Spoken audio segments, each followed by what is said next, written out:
Angelina.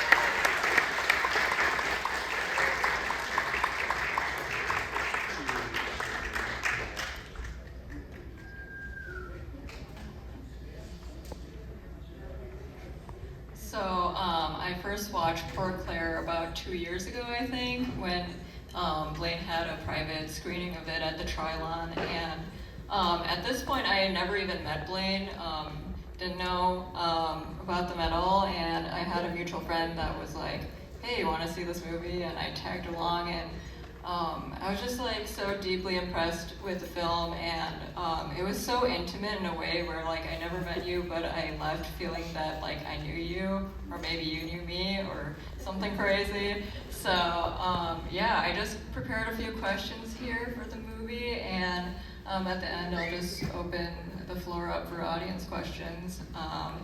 But my first question is, so I just love art that has like a real sensitivity and attention to like its setting and environment, and this was like such a deeply Minneapolis movie. And I was just wondering like what your relationship to Minneapolis is, and like what you're trying to convey about Minneapolis with this film. Yeah, I think a big part of the thinking was that we had not a lot of money to make this movie. So not a lot of money for production design and like making the setting make you feel something intentionally. So I think going for a real setting in a place that's like really vivid, especially for people who like know these spaces and have been to the Trilon or in the Skyway, would hopefully like kind of cut that corner of needing to like design a whole space. If you're like, if there's kind of this shorthand where you're like, oh, I know this space and I'm able to like get there. Yeah, I don't know. I love Minneapolis a lot too, and you don't get to see it in movies very often, and it's always really exciting when you do get to see it and you get to be like, oh, that place is not by that place. And it would take them 45 minutes to drive there, but they're just like walking next to it. So yeah, it was a lot of fun trying to like make it make sense spatially. We ended up cheating a couple of times, but Yeah. No, I always notice that there's not enough movies in Minneapolis, so I really appreciated it. Yeah, and I just felt like in the first part of the movie, there's like a lot of like that classic like horror genre terror, and I remember like just feeling like terrified in my seat, like being like, oh my god, when is this man gonna come out and everything. But the second part, I feel like when it's revealed that that the man is Claire's dad and Claire is trying to make a movie about it, it kind of contains that horror, but also it like reveals like this uncontainable and like inconsolable like horror of like everyday relationships and like whether they're familiar or not. And I was just wondering if this is like a retelling of your own relationships in any way. Good question. Yeah, I think similar to my answer about the settings, there was like an idea that if we used these real textures in the movie, it would like help the audience feel things, and it would have this like tactile sense of reality, since we weren't like constructing this new reality. So yeah, that's the house that I live in. I still live there. That's my cat who's walking around. Claire's wearing a lot of my clothes. But it was also super important that we like, I think when I wrote it, it was very much about me and about my relationship with my dad, who's here tonight.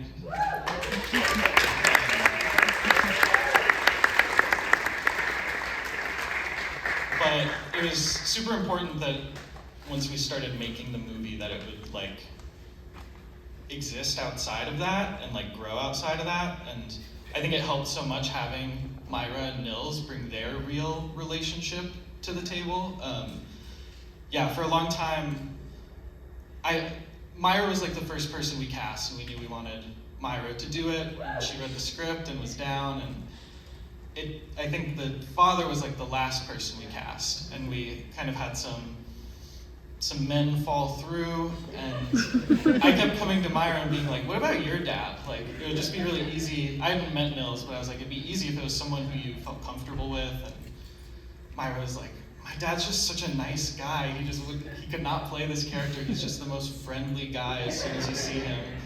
Yeah, go ahead. Yeah, I actually wanted to ask you if there was like any advantages to having this real like father-daughter relationship. Like, There were huge advantages. I'm thinking about like, I remember like when I looked at certain scenes and I saw how horrible Claire had to be to her dad, and I thought, if I had to do that with a stranger, I feel like that would be very challenging. But somehow, like, you being my actual dad, we could just like click in and be like, we're gonna pretend to be really mad at each other. We're gonna pretend to be, you know, and that ended up working out really beautifully, I think. You know, to just like have that comfort level, and also like be able to forget lines and like mess things up, but actually keep that footage in, because the frustration actually just feeds as frustration. Like, I thought that was nice too. Did you have any thoughts on this? Yeah, I mean, I just think that, you know, that there were just times when you almost forgot that you were doing a movie. You're with your daughter, and you're just, there were just scenes where we were just talking, and some of that stuff, like we said, became some of the footage. So there was just that natural comfort that wouldn't automatically happen with a stranger, like you said. And we had such a wonderful script and such a wonderful story to base everything we worked off. So I can't believe that this 24-year-old man, this is his first film. I just think we should give him an amazing applause for that.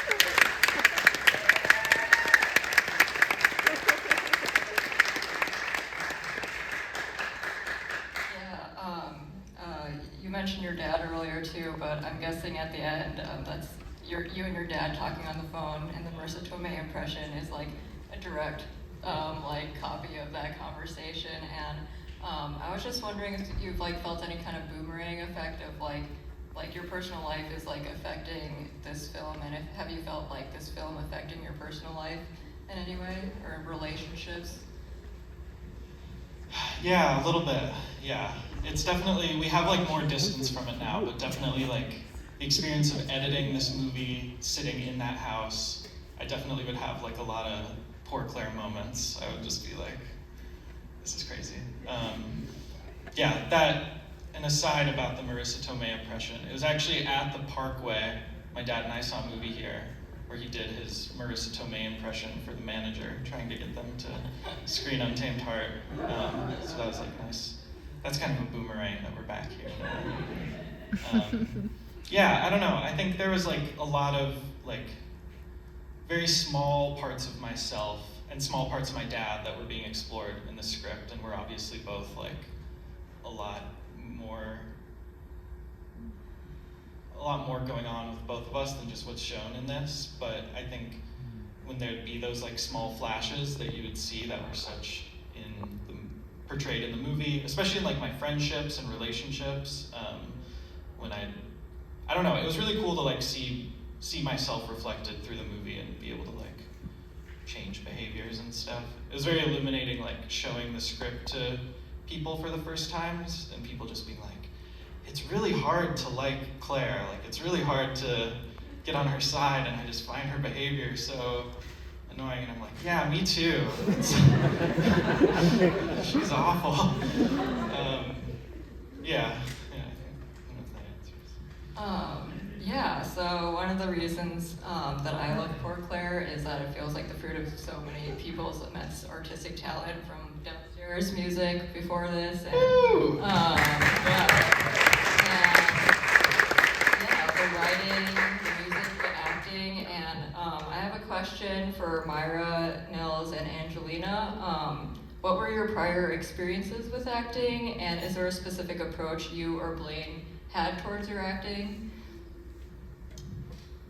Yeah, so I did not have any acting experience at all prior to being a part of this project, and most of the actors in the film did not, but that was one of the first discussions that Blaine and I had when we were discussing it, was that first-time actors being incorporated into the film, that was an important thing for them to pursue, and I think that aligns so well with their kind of status as an independent, self-taught filmmaker. So, yeah, in the place of any kind of training or technique in the way of acting,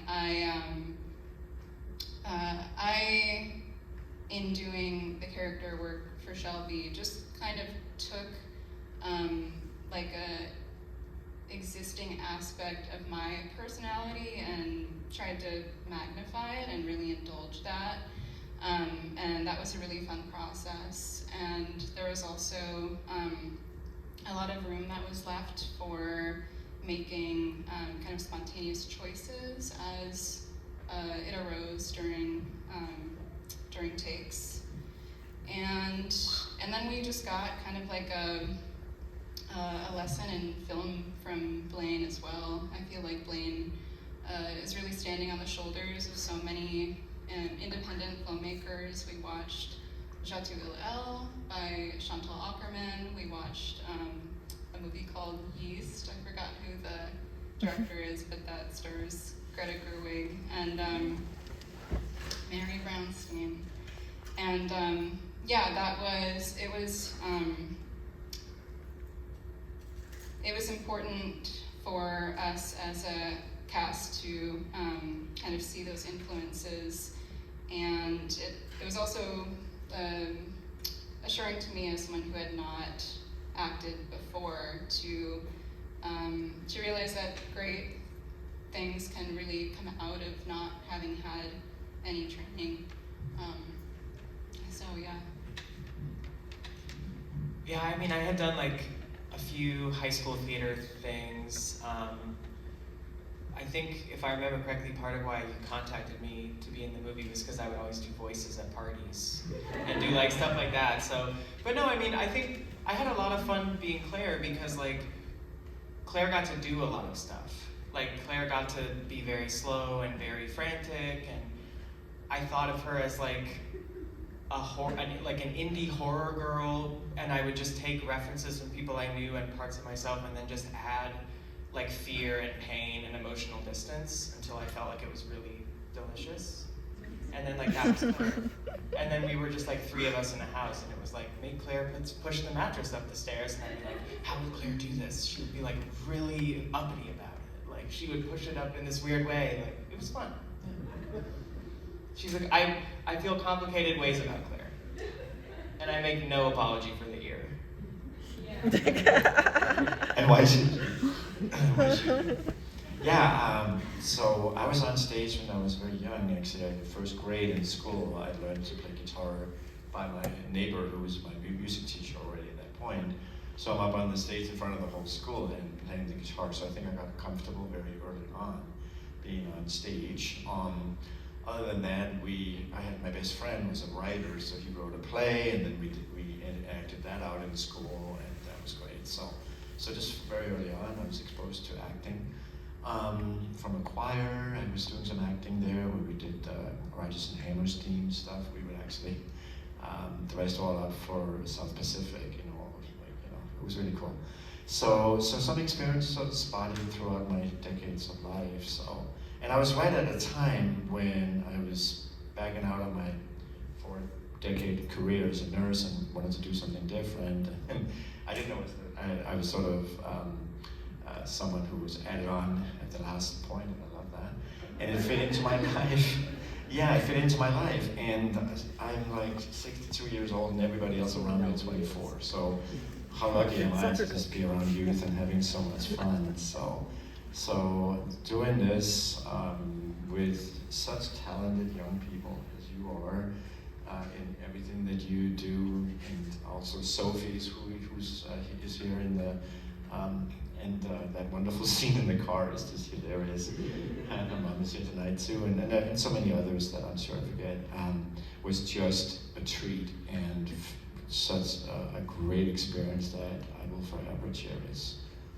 Appreciate it so much to have given the chance. Thank you. too about the acting. Our producer and casting director Never is here, and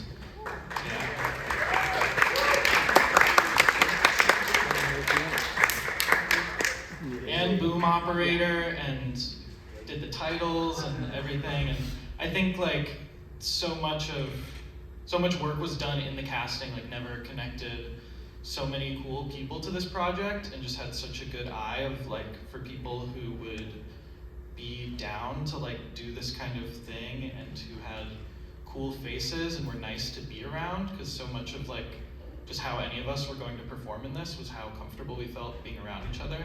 And I think Never did a great job assembling the team that was able to perform as well as they did. Yeah. Thank you, everyone. I'm going to ask one more question, and I'll open the floor up for audience questions. But I was just wondering about what your experience was like with premiering this film at the Atlanta Film Festival, and how was that? Yeah, it was a dream come true for sure. Yeah, we premiered last year at the Atlanta Film Festival. It was in like a room this size, and a lot fewer people were there, but all of us, Angelina wasn't able to come, but the rest of us were able to go and travel to Atlanta and like watch a bunch of movies, and then watch our movie. And I don't know, I think this movie, a lot of movies do, but this movie really benefits from being watched in a theater. I think like it's long and kind of challenging at times, and being able to like sit down and focus on only it, I think really benefits the experience. So it was really cool to be able to do that and then be able to do it again here. It was really important that we got to have a screening here at home where people could have the theatrical experience with it. Do you guys want to talk about Atlanta? I don't have anything smart to say, but it was a great time. There was a VIP tent. It was fun. Yeah, we were networking. Yeah. Yeah, it was cool. A lot of people like really loved it there, and a lot of people didn't really like it very much, and that was kind of a cool feeling to have that polarized reaction. Yeah. Yeah. I can't really see you guys really. Okay, now I can. Okay. But if you have any questions, you could raise your hand, and I'll try to repeat it as best as I can. You there in the black sweater? Yes. Yes.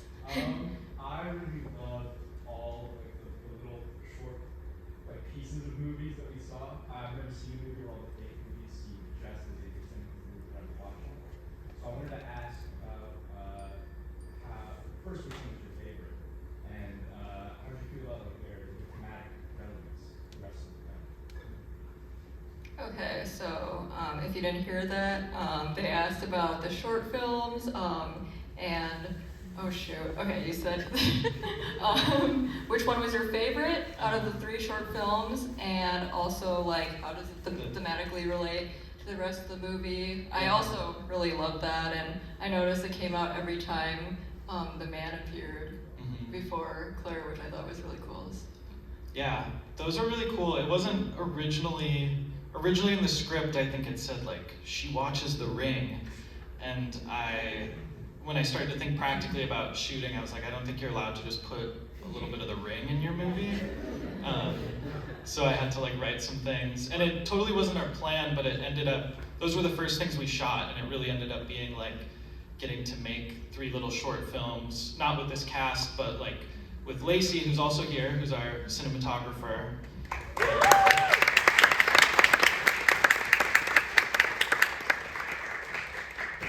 Yeah, Lacey was at the end playing the cinematographer in the movie, but we never really had an interaction like that because we had a really good time working together, and I was really respectful of boundaries. But yeah, we got to shoot those short films, and it was just like a little practice to like make them.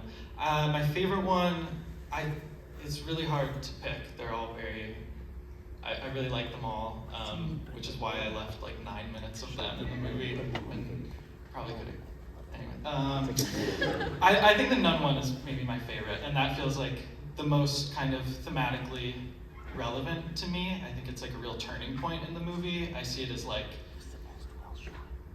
Claire connecting with this film in a way that allows Shelby to like come into her mind palace and like expand that world to the point that it expands to until it ends up breaking. But yeah, to speak a little about that, I think that's like a real story of this nun named Clare of Assisi. And she was retroactively named the patron saint of television because of this miracle that she witnessed in like the 1400s in Italy, where she was too sick to attend mass, but she had mass projected on the wall, and she was able to like recite to everyone who was there exactly what was happened in mass. And she had, it was like a miracle that she witnessed, where she had God project this mass she wasn't able to attend to her. And so when I heard about that, that felt very like relevant to the film and to Claire's namesake and her obsession with images and experiencing the world through these projections and stuff. That's something that I like about the Assisi short film is it's also a mirror of our thing, because Tallulah and their mom are the actors. So it's another parent and child acting together, like in the main movie. So I always like that too. And I like how that one and the first one, The Cannibals of Greenwich Village, how they both start with like these women lying in their beds kind of feeling a lot of explosive emotions, which I feel like is something that like Claire wasn't allowing herself to do maybe until the end. And she's kind of like more numb experiencing these things and needs to go to these projections to feel these intense emotions. Yeah. Thank you for the question. Do we have another one? Okay, I see someone back there in gray. Hi. Hello. What inspired the title of the film? What inspired the title of the film? Thank you for that question. It's a great question. It's so the Saint Clare of Assisi, I think she kind of, there's an order of nuns now that kind of follow her teachings, and they're called the Order of the Poor Clares. And they kind of live by this vow of poverty, which, yeah, we had a different title for a long time. Like the whole time we were shooting, it was under a different title. And Never and I like sat down and had this like very intentional brainstorming session, which just felt like there was no way it would work to just sit down and be like, what would a good title be? And then Never had the idea of Poor Clare, and I was like, that's actually really good. Because yeah, I think like connecting it more to the St. Clare of Assisi, but also to like Claire's kind of self-loathing and maybe feeling sorry for herself and maybe wanting you to feel sorry for her as you watch the film. Yeah, and then kind of her ascetic lifestyle that she lives. She doesn't have like a ton of furniture. She's kind of, yeah, her own kind of. What was the working title? The working title was Pre-Morning.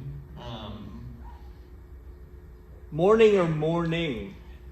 That's kind of, you're kind of getting it now. It was M-O-R-I-N-G, but the idea was kind of, maybe as you watch the film, you're like, is it morning or morning? So that had to go. Yeah. All right, we got any other questions on the audience? Yes. Yeah, I was really amazed by the cinematography, and I was wondering if you could speak to how you and Lacey collaborated on that, because I thought it was really remarkable. And I also wanted to give you guys some huge buckets. You can do whatever you want, because it was fantastic. Yeah, so how did you and Lacey collaborate on the cinematography? Yeah, thank you for saying that. I wonder what a huge budget would do, because I think so much of how the movie looks is because of the format it was shot on. And it's shot on mini DV tapes. And I think Lacey and I made that choice because it like gives such a unique look to things in kind of an automatic way without needing a ton of like, again, set design and like lighting and color grading, all these things we didn't have as much access to. Yeah, and I think Lacey and I, once we like had that visual style down, that really helped a lot. And then it was like a lot of like practicing different camera things. Like, I'm always so impressed when I watch that first scene and like Lacey is like tracking that camera all throughout the house up and down like 3 times, which is something that we like rehearsed a little bit, and there's some like cool rehearsal footage of like Lacey just walking around the house in just broad daylight practicing the moves and stuff. But yeah, I don't know, it's a great collaboration that we've had. We shot another movie together that is almost finished now, that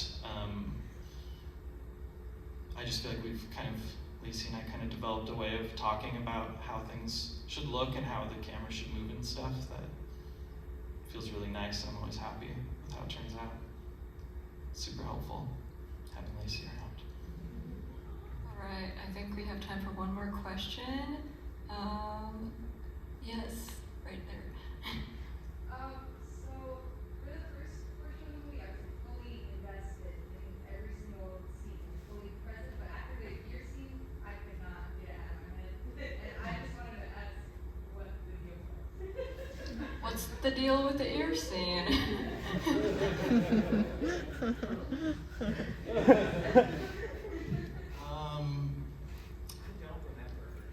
Yeah.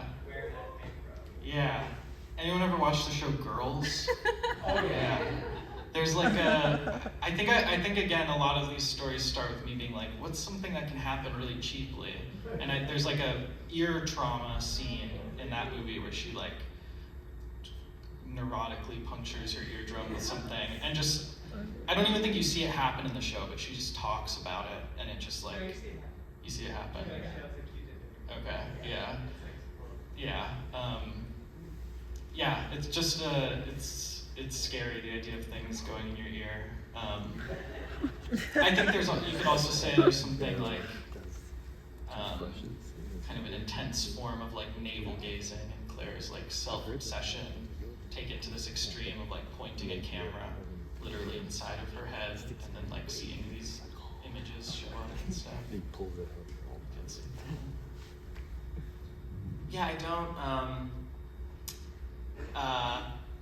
What I will say is that when we were doing it, the camera had a very tiny plastic piece on the end of it, a clear piece, that repeatedly fell out in my ear. So any horror and pain that you have felt watching that, I have borne more for you. That's my last word on the ear. Yeah, Myra really killed that scene. It didn't hurt. Yeah. I kept being like, do you want to stop? Like, this thing's, and you're like, no, we just have to finish it. We just have to finish it. We have to shoot it. Yeah, that was incredible work. Incredible work from all of you.